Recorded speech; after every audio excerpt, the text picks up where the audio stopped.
Okay, if you have just changed the battery on your Lexus GS300 and your car turns over but it won't start, this is how you do it. It's a very easy fix. It only takes 7 minutes and basically your security has been activated. So this is what you do.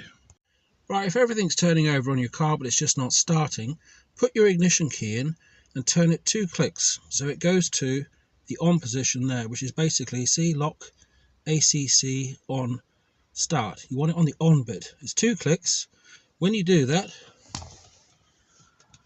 everything will come on, right? Right, put your timer on your phone, count down for 7 minutes. When the 7 minutes is up, don't take the key out, just turn it off and turn it on again and your car should start.